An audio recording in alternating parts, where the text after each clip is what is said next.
This is WCPO 9 News. Thanks for joining us for WCPO 9 News. I'm Adrian Whitsett, and here's a look at some of today's top stories. The search for two missing tri-state boys continues today. North Star International Search and Rescue says small teams will be out again in the Lawrenceburg area trying to find Nilo Lattimore and James Hutchinson. Despite sunny conditions yesterday, the group says the river was running too fast to have divers in the water. Cincinnati police officers have a big warning about crime in a local neighborhood. This electronic sign at the intersection of Calhoun Street and Moorline Avenue in Cuff asks people to lock doors and take keys. CPD says nearly 40 vehicles have been stolen in the neighborhood since the beginning of this year. Matthew 25 Ministries is putting together a truckload of supplies to help support tornado victims in the South. They're collecting personal care items, cleaning supplies, bottled water, tarps, trash bags, and more. If you have anything you'd like to donate, bring them to Matthew 25 Ministries off Kenwood Road in Blue Ash. A tri-state lawmaker is rolling up his sleeves today, helping locals get a COVID-19 dose. Ohio Congressman Brad Wenstrup, who represents Eastern Hamilton County, will help Tri-Health doctors and nurses this afternoon in giving vaccines to patients at the Wall Street Conference Center in Norwood. Wenstrup is a licensed doctor. Raven.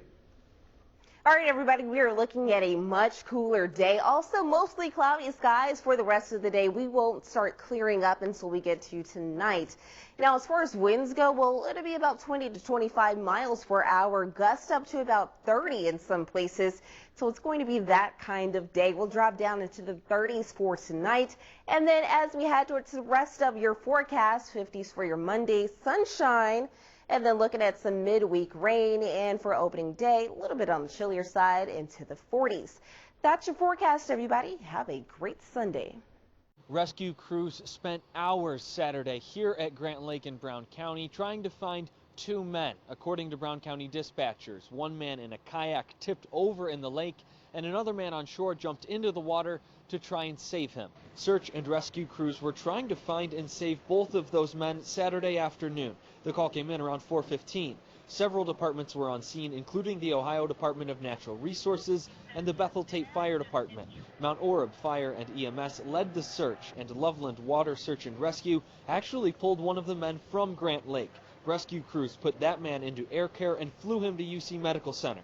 Brown County Dispatch says the second man was pulled from the water, but he had died, and neither man was wearing a life jacket. The search wrapped up shortly before 8 p.m.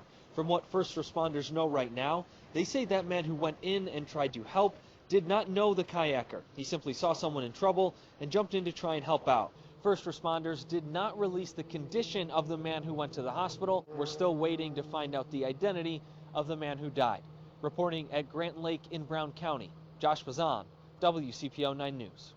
People are rapidly seeing changes once they receive the COVID-19 vaccine, but not everyone in their families, like children, can get it. So we asked, what's safe? If you're starting to lean into those family photos again because you have the COVID-19 vaccine, you may have thought, what about the kids too young to get it? Yeah, both of them are below 16. We met Tara DeHall, his wife, mothering kids outside their home to talk about how the vaccine has changed their lives. We can relax, we can go each other, we can go to the parks, we can have get together.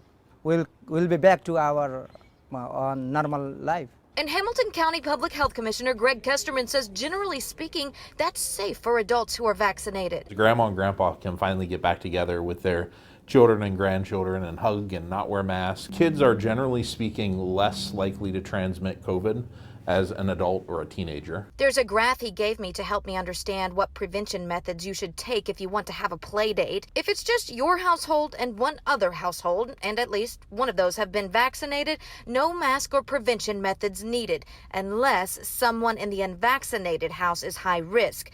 More than 2 unvaccinated households at one location, like out to eat, family reunions, mask, social distance, and wash hands. The best guidance for getting groups of people together would still be to do so outside. And if you're not able to maintain social distance, we're going to recommend that you wear a mask. If you want to vacation with another family, you could look at doing some testing before vacation.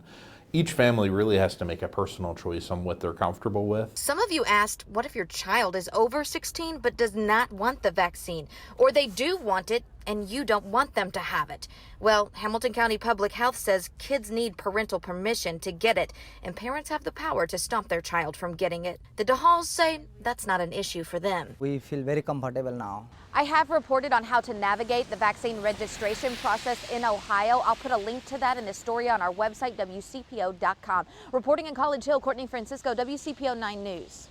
The latest census information is that about 1% of the Brown County population is African American, and in that small number, there is mixed feelings about whether or not to take the COVID-19 vaccine. Still, word of mouth and drive-through vaccination centers like this one are a grassroots effort by the Brown County Health Department to get information and doses to those that need it. I was going to all websites here and to the Eastgate area and the Anderson area, and putting my name on their list. And Dorella Grant, like many in Georgetown, is eager to get the coronavirus vaccine. She joined lines of cars at a Brown County vaccination drive-through to get one of 2 doses. I know it's not going to cure it, but it could lessen the severity if you should get it.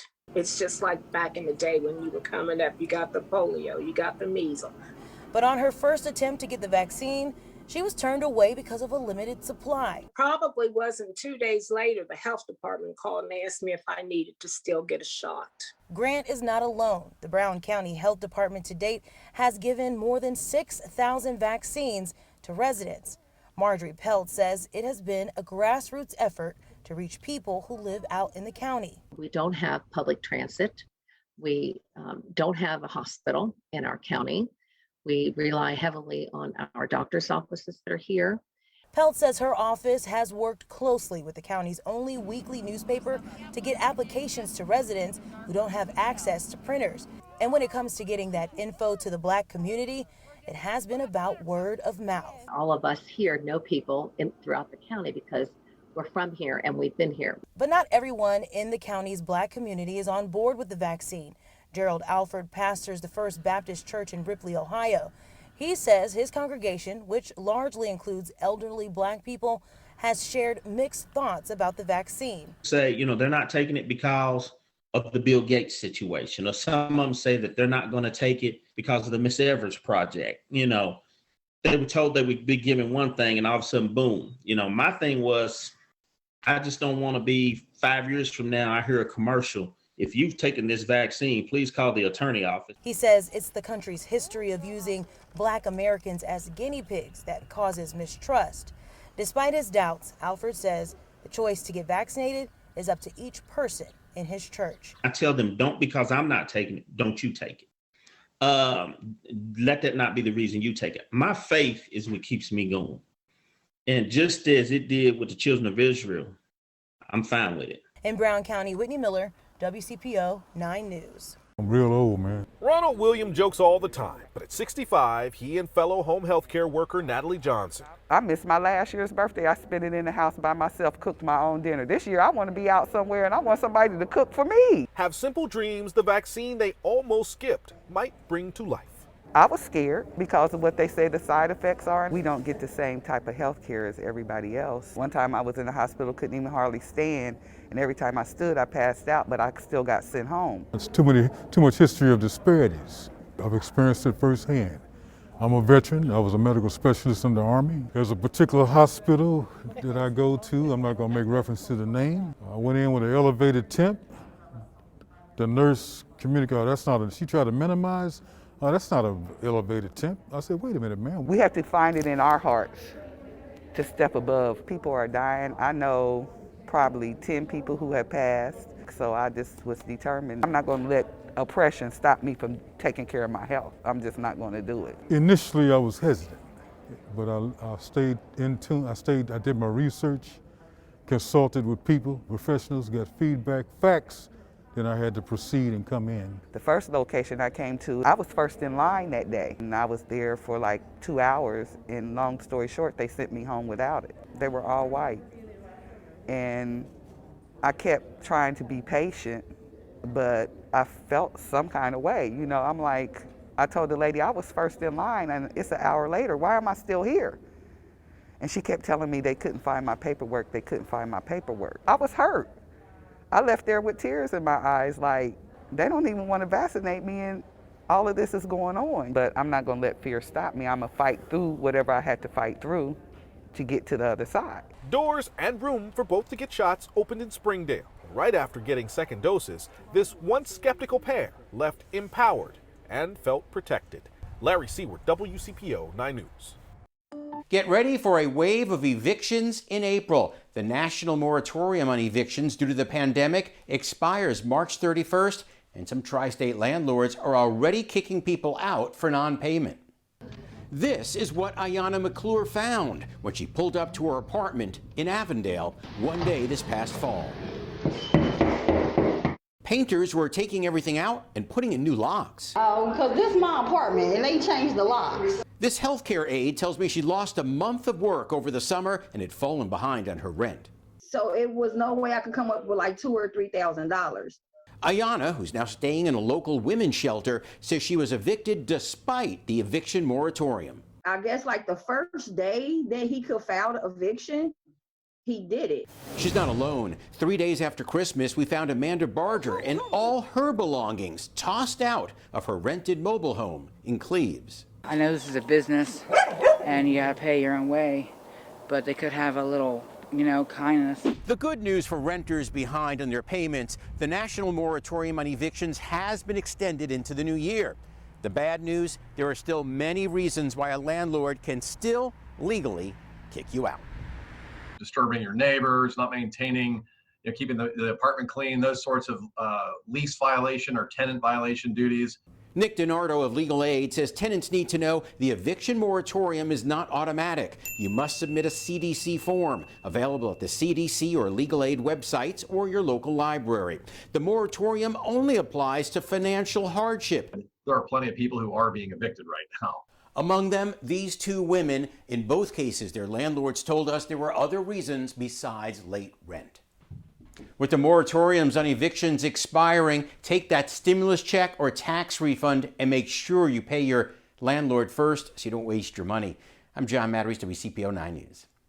A devastating end to this 7-month-long saga. Court documents say Dominic's mother and her husband tried to hide his body in this West Side apartment. His father tells me he is looking for the highest level of justice. My whole world has changed. I'm hurt. I done lost my son, my twin, my oldest boy. Marcus Allen can barely stand to recall the past 7 months. I really can't explain how I feel. I'm angry. He recently learned that the body found in December in this Westwood apartment belonged to his 19-year-old son, Dominic Allen. Police say Allen was first reported missing back in September. I got a call from Michael. He says you need to go up to her house. They believe they found the body. I stood frozen for a moment. 72 days. 72 days went by before y'all found my son. According to court documents, Dominic's mother, Kenya Stallworth, and her husband, Robert Robb, tried to conceal the body under clothes and behind a sealed door where investigators say the body was decomposing. Stallworth and Robb are charged with gross abuse of a corpse and tampering with evidence in connection to Allen's death. Marcus Allen says he wants nothing but justice for his son. I want them to get everything that's coming to them. And he has a message for anyone that will listen. The children are our future. Stop killing them, please. I don't want nobody else to have to go through what I'm going through and what I'm dealing with. In Westwood, Whitney Miller, WCPO 9 News.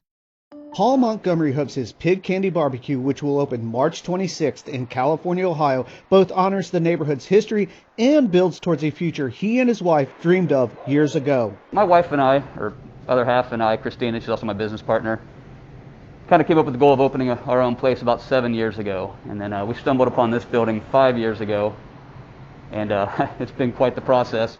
Pig Candy's building served as California's police station in 1913. The barbecue restaurant's basement kitchen was once the station's horse stables. We saved as much of the historical charm as we could, but then at the same time, a 100% complete remodel. Pig Candy includes a dine-in area, grab-and-go counter, and outdoor seating that can accommodate about 70 people. The restaurant's decor reflects the history of the California community. We've got a town historian named Jackie. She's 93 years old, born and raised in California, Ohio. She let Christina into her archive and go through all of her old photos. These are all old photos of California, Ohio, and Coney. Montgomery said he hired longtime chef Luke Tranowski to run the kitchen. It's the same barbecue, but different barbecue. Instead of the brisket, we're doing brisket one day a week, but we're doing the shoulder clod, which is an old school cut of beef. Tranowski said Pig Candy will offer a few items not seen in most barbecue places. We have a vegan geta, which is, everyone likes geta, so let's let the vegans enjoy too. Tranowski said the vegan geta is just part of a healthier spin he's giving most of Pig Candy's side items. We have a pasta salad, there's a grain salad. Pig Candy will also offer gluten-free waffles. As my wife and I have gotten older, we try to watch what we eat a little bit more. Montgomery said he hopes Pig Candy helps fuel California's revitalization. My wife and I have just fallen in love with this little community, this little river town. For more information about Pig Candy, visit WCPO.com. I'm Brian Maines, WCPO 9 News. We actually have more work than we do have available labor. So right now we are in a hiring frenzy. Zach Kramer is managing director of Aero Elite. We are a textile manufacturing facility. So we manufacture any type of soft goods from small bags to large engine covers. Kramer says the problem is finding people who sew. So that's been a very big challenge for us, mainly because the folks who do have sewing skills are typically older and they're at the end of their working career. Aero Elite is partnering with Lois Shagog and her program Stitched at St. Francis Seraph Ministries Sarah Center. It's a 5-week program. Shagog created Stitch to offer training to the people experiencing homelessness and poverty who get meals from St. Francis Seraph and Over the Rhine. Because of the challenges of the COVID-19 crisis, she started with people who have steady jobs but wanted to learn to sew. That attracted students such as Mona Bronson Fuqua, who is married to a former WCPO freelance photographer. So anytime you can increase your skill set, I tell my children, I tell the people I know, anytime you can add to your skill set and make yourself a more valuable option for any employer, that's a good thing. She says she learned a lot. I can use a sewing machine. I know how to thread a machine. I'm not afraid of it anymore. If they at least learn the basics of the more computerized machine, they can come in and at least know the lingo, threads, needles, cutting. Kramer says that's what his company needs. So the basic sewing skills are the same, whether that's on a home-style sewing machine or a commercial sewing machine. He says Aero Elite soon will launch an apparel brand called Citizen Label. With that, we expect to increase our sewing by 3 to 5 times. So we're really excited for this label, and we specifically want to hire men and women that really need the job most in Cincinnati. Lucy May, WCPO 9 News. Hello, everyone. I'm 9 First Warning Meteorologist Sherry Hughes. We got into the low 70s today, and this evening we will have clear skies, but clouds will be building, and overnight we'll start to see some showers and also storms develop. We could even pick up an isolated strong to severe storm, as you can see a portion of the tri-state from Cincy southward and portions of southeast Indiana are under a marginal risk of maybe one of those storms or two becoming a little stronger with some gusty wind and also hail. Rain, though, likely won't move in until, I'd say, 1 or 2 a.m. It will be very quick moving across the tri-state, so by 8 or 9, getting up in the morning, it'll all be done. We'll be left, though, with some gusty winds out of the west, gusting upwards to about maybe 30 miles an hour. Cloudy conditions, but skies will begin to clear as we head into the evening. So here's a look at your forecast. We're going to be, again, in the mid-50s at 8 in the morning with maybe a few showers still around. Temperatures still sliding down, 52 at noon, 50 at 4 p.m., and we're at 46 by 8 p.m., but we're dry. Seasons changing at Princeton High School. What's that? After 4 seasons at his alma mater, Mike Daniels left the Vikings. It was extremely tough because you're talking about a place that is near and dear to my heart. To become the director of on-campus recruiting at Army West Point. Very exciting. I think I'm going to do a great job representing Cincinnati, representing Princeton while in New York. Daniels' time at home proved seasonal, but he left his mark The 2003 Princeton grad became the first black head coach to lead a GMC team to the playoffs. I'm going to miss his energy, his enthusiasm. Junior quarterback Mekhi Lynn says Daniels' impact went beyond the field. He helped me grow out of my old childish young ways and helped me become a young adult. While Daniels fell short of a state championship, he believes he laid a strong foundation. We were able to, in 4 years, 4 recruiting cycles, give 38 kids scholarships. Out goes Daniels, in comes Andre Parker, who leaves his alma mater Winton Woods to take over as head coach of the Vikings. In a statement to WCPO, Parker said, "I'm a guy who will work and do everything for the betterment of the program, school, and community." It's really significant, Reggie. WCPO high school insider Mike Dyer says Parker brings instant credibility to Princeton. Has done some amazing things, 6 playoff appearances. I think they have a 40-8 record since the Division II state runner-up season of 2017 there at Winton Woods. So as the season changes, Coming to Princeton, you have to do better.